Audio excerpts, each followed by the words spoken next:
This is Oklahoma's own News on 6 in high definition. A wintry mix proved to be a dangerous combination across green country today. Tonight, the snow may have moved out, but the cold's creating a whole new round of problems. First at 10 o'clock, a sleet and snow mix became a big mess today. And the thaw froze again tonight. We have live team coverage with everything you need to know to get ready for tomorrow. Beginning with school closings, many districts decided the streets are still too dangerous for buses, including Tulsa Public Schools. News on 6 anchor Megan Farley joins us from TPS headquarters, where she found many districts team up to decide whether to call off school. Megan? Well, Tulsa, Jenks, and Union, they all decided to cancel classes tomorrow early around 4 o'clock this afternoon. Now, parents don't normally get that much notice, but with everything still left on the roads and these freezing temperatures, the choice, it was an obvious one. We get to make snowmans and stuff. Boston Stevenson loves his snow days, and he and his siblings will get another one Tuesday. The roads in the Jenks School District were a mess Monday and set to only get worse once they refreeze. Jenks, Tulsa, and Union put a lot of emphasis on those side roads, and their transportation directors test them out personally. He has certain streets he knows in our district that if he can't make it up the hill in a two-wheel drive, because he'll turn his four-wheel drive off, and if he can't make it up the hill, he knows we're going to have a problem. Well, up here in the air from Osage Sky News 6, you can really get an idea of just how bad some of those side roads are. Now, the districts tell me that they take into consideration how bad they are and if the buses can make it through those neighborhoods, because they can be delayed. And when the buses are delayed, that means students are standing out in the cold for an excessive amount of time. Why risk it? You know, it may seem crazy. Yes, by 10 o'clock in the morning, the roads may be clear, and everybody's like, this is crazy. Why are they doing this? But if we think our buses are going to run 30 minutes late, and that means our kids are waiting at a bus stop for 40-some minutes. A majority of the time at these larger districts make school closing decisions together. We have people who work and their kids go in our district that maybe work in another district, and so some consistency there. And of course, it comes down to the safety of the students. All of us want to say, yes, we'll tough it out and we'll go and we'll have school, but then at some point we have to look at each other and say, you know, why take the chance? Another reason the decision to cancel classes tomorrow may have come easy is many of these larger districts, they haven't had to use any of their snow days yet. Megan Farley, News on 6. Well, even though lots of schools are out, many of us will still have to head out tomorrow. Road crews made progress today, but these freezing temperatures were a big setback tonight. News on 6 reporter Tess Monty is live now with what we need to know about the morning drive. Tess? Terry, I'll tell you right now, drivers along I-244, just along downtown, this stretch of roadway here, they're taking it easy, but this can all be deceiving. There's black ice out on these roadways. We've been scoping out the highways most of the day, so we've watched it go from bad to better and bad again. This has been the most amazing weather I think I've ever seen. Lucille Riley is in the state visiting a friend. She drove in Sunday night and got a welcome that could only be found in Oklahoma. And we had thunder snow, and I mean, it was like tons of thunder. I've heard thunder snow like twice in my life. Riley is a New Jersey native who now calls Colorado home, so she knows all about shoveling snow. Okay. But ice, that's a different story. I have never seen ice like this in my life. I mean, the black part on the car here, that was total ice. Her car wasn't the only thing covered in ice. So were the roads. Once the sun came out, though, plows could push the slushy snow off the highways while spreading salt and sand in the process. But even treating the roads won't keep the highways from turning back into ice. The big concern now is the refreezing overnight that will cause some black ice conditions out there. The Oklahoma Department of Transportation says its crews will not let up as Monday turns into Tuesday. It's an around-the-clock operation that will require patience. Drivers have to understand, too, that even though the storm has passed, it can take up to several days before the roads will be completely clear. It's not an instant clearing operation. It does take time to remove this thick layer of ice from the roadway. The best suggestion is to just stay home. But if that's not an option, take it slow and hope Green country thaws soon. Welcome to Oklahoma. Thank you very much. It is a pleasure to be here, Tess, and it's wonderful to meet you. We should all have that attitude. I will tell you, of all the highways we checked out today, Highway 75 up north toward Owasso appeared to be in the worst shape, but that's not to say they're not all a little bit sketchy at this point, especially with all of the refreezing. ODOT says the biggest issue it faced today was the ice. They were able to get that snow cleared off, but underneath the snow there were several inches of ice, so workers had to go back and treat and retreat for most of the day. So just take it easy once you get out there. Reporting live, Tess Monty, News on 6. Plows were out all day, but even they ran into some problems. Osage Sky News 6 HD caught this accident between a pickup and a plow on Highway 97 over the Arkansas River in Sand Springs. So how do the roads look now? Well, here's a live look at some of the area's busiest spots. Let's start on 169 near 71st Street. And you can see most people are taking the advice to stay home. Not a lot of traffic, but the few folks that are out seem to be moving along just fine. From there, let's head to the northwest. Here's Interstate 44 and Highway 75. Again, the same thing, though that looks a little more ice packed there, especially on the shoulders, where hopefully you won't have to pull over tonight. And now let's head downtown for a live look at the northwest corner of the IDL. Hard to tell here. Once again, not much traffic, but those bridges and overpasses are definitely dangerous spots, so folks seem to be going fairly slowly. And finally, a live look from Main Street in Jenks, where everything seems peaceful and calm tonight. One solitary soul meeting at the other one there at the intersection. Having a good time in Jenks tonight. Let's get a broader look now from our new traffic alert system. Yellow and red spots show the biggest slowdowns, and I don't see any as I look through downtown there. Green means everything's all a go. And this is the Broken Arrow Expressway and 169. Had been slow going there earlier tonight, but things look like they're swell right now. Well, before you can get out on the highway, you have to get out of your neighborhood. News on 6 reporter Aaron Conrad's in Broken Arrow tonight with an update on their progress over that way. Aaron? Yeah, Scott, as you can see behind me, people are getting around on these main thoroughfares here in Broken Arrow pretty easily. Now, city crews tell us that's because they have been working round the clock since last night. Broken Arrow has been great, actually. Haven't really hit any slick spots or nothing yet. Snow plows and sand trucks hit the streets of Broken Arrow, clearing roads as drivers make their way down Elm Street, one of the city's main thoroughfares. In fact, the crews have treated the arterials by making free passes today. So they've really been working hard out there, and I know the residents really appreciate that. Including some downtown businesses that say driving conditions are not as bad as they thought they would be. Broken Arrow's done a good job of cleaning the streets today. We haven't had any problems at all, actually. But city crews say don't get too confident. We just don't know what's going to happen overnight. You know, the refreezing is certainly going to be a concern. A concerned drivers say they'll be looking out for. It might ice up because it's still really wet and it's going to be really cold. I'm heading south, so I'm going to find out. Now, as for conditions right now, there are still some slick spots on the roads, even the ones that have been cleared. And as for those secondary streets, like the main roads through neighborhoods, those are being cleared tonight. And the city tells me they will have crews working through into the morning. Aaron Conrad, News on 6.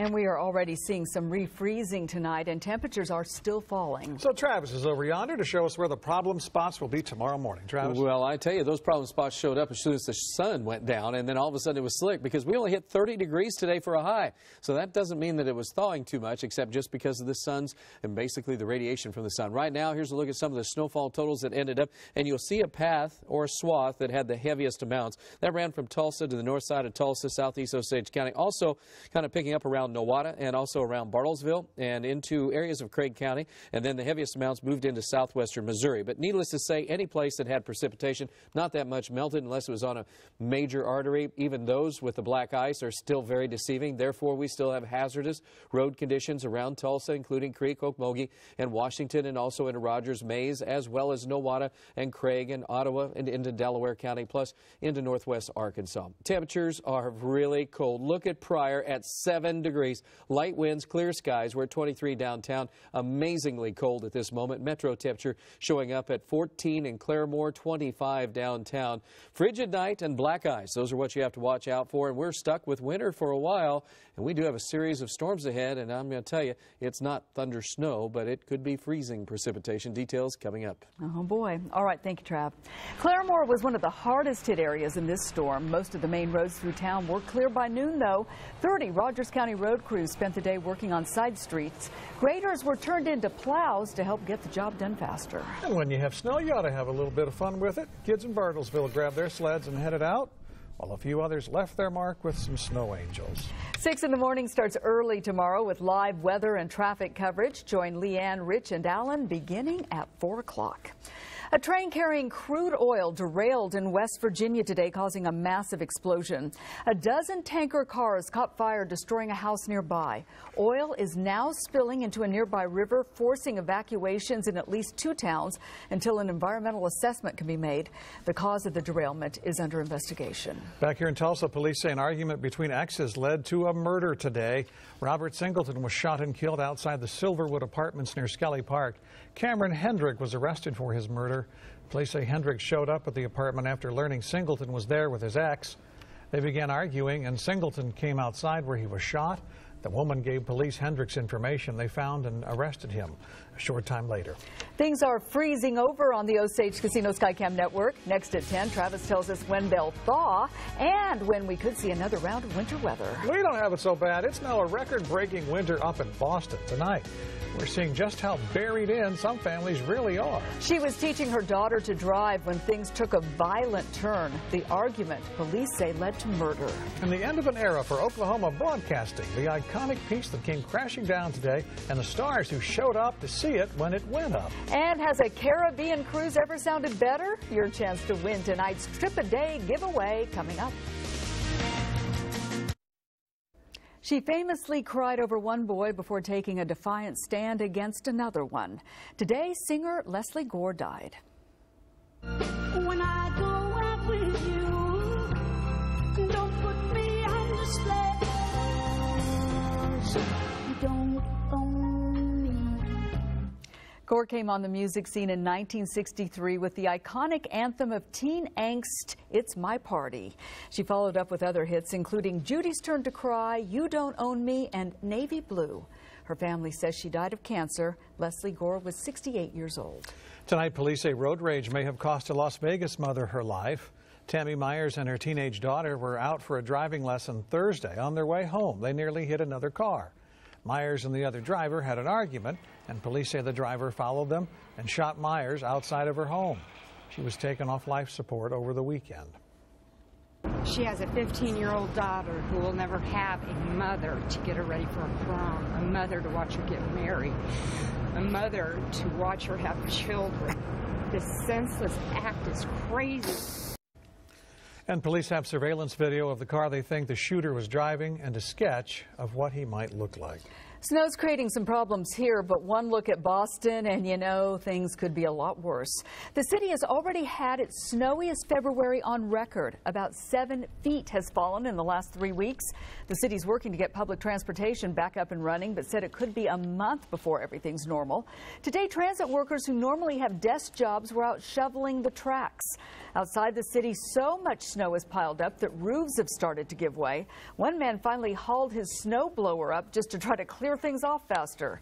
And here's some proof that people really are buried in. This family opened their front door only to find an imprint of the door in the snow. They had to tunnel out just to get to the street. Yikes. Well, a piece of Oklahoma history came crashing down today, marking the end of an era. The tower at our sister station, KWTV News 9 in Oklahoma City, was dismantled. Yeah, the broadcast tower was built back in 1954, standing more than 1,600 feet tall. It was one of the tallest man-made structures in the world at the time. The station even took its call letters from that tower, KWTV, standing for World's Tallest Video. Johnny Carson there cut the ribbon when it went into use. But times have changed, and as TV went digital, the tower became obsolete. It's been dismantled in pieces, and today, there it went. The final 290-foot section came crashing down. It will be taken apart and recycled. Travis Meyer has the American Meteorological Society seal of approval. You know, I was complaining a little bit about how cold it was, but after seeing the Boston video, I am never complaining. Wow, as miserable. Guess what's happening up in the Northeast again? Here's that storm that was just in our area. Look what it's doing to the Northeast again. Oh, my goodness. Well, we are watching another system coming in. We have an upper-level disturbance, a couple of ripples really coming into the jet stream. We have what's called a northwesterly flow. And what that's doing is just kind of creating a little bit of squeezing out of what moisture there is in the atmosphere, and that will give us a chance of a few flurries as we go forward, and reinforcing the cold air. So the cold air is going to stick around for a while, and it is miserably cold up to the Northeast, as it has been seemingly like forever during the winter. And we're not doing so well ourselves. That cold air is now pushed all the way down the Gulf to New Orleans. You can tell down in Florida, still hanging in the 60s, the Southwest, Phoenix at 71. If you need to thaw out, those are probably the best places to hang out as we go forward. Speaking of, here's that cold front to the north, and notice how all these areas of these blue blobs, which is just basically light snow or flurries, they're moving from the northwest to the southeast. Cold front's coming south. That will be back into the area for tomorrow afternoon, starting to reinforce that cold air. And that will be rebounding some, but we don't expect a lot of sunshine tomorrow, so if we can get in the upper 30s, that's probably a blessing, and that should help the roads enough that we should be okay to get on into school by the time we get into time period for Wednesday, or Thursday time period should be okay as well. But the cold air is not going to allow us a whole lot of good news. So Wednesday, pretty good start for the schools that will be kicking back in, but it's still bitter cold. And then as we go through the daytime hours on Wednesday, a struggle. Really cold just northeast. And I think 35 might be a generous temperature for some of the areas around here. Here's a look downtown right now, and this is around the Brady district, and this could be your neighborhood if you picked up any snow. It just didn't really melt on the secondary roads. It really didn't get cleared off. So we have a lot of ice pack underneath, or sleet, that kind of added to it. So it made it even harder. Even though the soil temperatures were warmer, it's kind of weird how that all worked out. Behind me, you see a snowflake. This is really cool. This is from an iPhone with a macro lens. And Brenda from Bartlesville sent this picture. Take a look at this. 23 degrees right now. 16 is the wind chill. I just think that's amazing. That was an iPhone took that picture. Okay, I'm back to weather. 85% humidity. Dew point is 19. Air is extremely dry right now, but it is kind of cold and frosty. 14 in Claremore, 19 Broken Arrow, 18 Coweta, 19 in Bixby downtown, Heat Island, 25. As we look across northeast Oklahoma, again, Pryor still stands out. You guys are the only ones with single digits, but of course, if it's you, there's probably several locations just around that are very, very cold, and to the south and west, not quite as bitter. Clouds will continue to try to filter in slowly tonight in the morning hours, so that kind of slow down the cooling or colding down. We'll be in the teens in many areas. Pryor and Grove, you guys probably just fluctuate the rest of the night. That's bone-chilling cold. During the daytime hours for tomorrow, again, we'll see a few areas of flurries late in the afternoon try and develop into tomorrow evening. Temperatures will be in the 30s to near 40 degrees. So as we go to 8 o'clock at night, still a lingering chance of a few flurries filtering through. Colder air coming in the morning hours. That'll leave us with temperatures down in the low 20s. And then by the time we get into Wednesday afternoon, it's just not going anywhere because this is that reinforcement of that cold air. So we'll be around freezing from Tulsa north and east. So very, very cold Wednesday afternoon is shaping up. Our forecast looks like this as we go tonight through the morning hours. Cold, 17 in the morning. Of course, black ice. That's all we can say is don't be deceived by it. Road might look good, but the majority of them around here are not doing that well. Thawing trying to occur as we go through noontime into the afternoon, but clouds take over and a few flurries. And looking at the new data indicates that we are still looking at the potential for at least some snow chances that will be around tomorrow night, and then another chance of some cold rain late Friday, or rain mixing with snow again on Sunday and ending on Monday. And there's another storm behind that one. Not that I want to say that. Did I say that out loud? I did. Hang in there. A little bit of winter is left in February. All righty. All right. Thank you, Travis. Thank you, Trav. Here's your chance to win a Caribbean cruise, a trip to Mexico or Las Vegas. You get to choose. Text the keyword BOAT right now to 79640. And John's here now with sports. You know, we all work on deadlines. A lot of people do, and the Thunder are working on a deadline, too. Could a trade be in the works? That tops the River Spirit Sports Desk tonight. The NBA trade deadline is Thursday, and there's a strong sense that the Thunder want to make a deal. Backup guard Reggie Jackson would figure to be the main player OKC would be willing to give up, and there's still a chance the Thunder could pick up big man Brook Lopez from Brooklyn. The Thunder have also reportedly had talks with the Denver Nuggets about guard Aaron Aflalo, but so have the Kings, Bulls, and Clippers. Aflalo has a player option in his contract for next season. The next 4 games for the Thunder: Thursday hosting Dallas, Saturday at Charlotte, Sunday home for Denver, and a week from Tuesday hosting Indiana. By the way, odds makers say OKC is the 4th favorite to win the NBA title this season. Up next, 2 in-state players claim Big 12 honors and a finish to the Austin Marathon you won't forget. Driven by your Oklahoma Ford dealers, this is News on 6 Sports with John Holcomb. Big 12 leading Kansas at West Virginia tonight, 61-60 KU, 8.3 seconds to go. The inbounds to Jawan Staten. He spins into the lane, lays it up for the lead. Jayhawks then get a great long inbounds pass to Perry Ellis, and he's right at the rim with a great look for the win. No, the follow, no good, and West Virginia wins the final 62-61.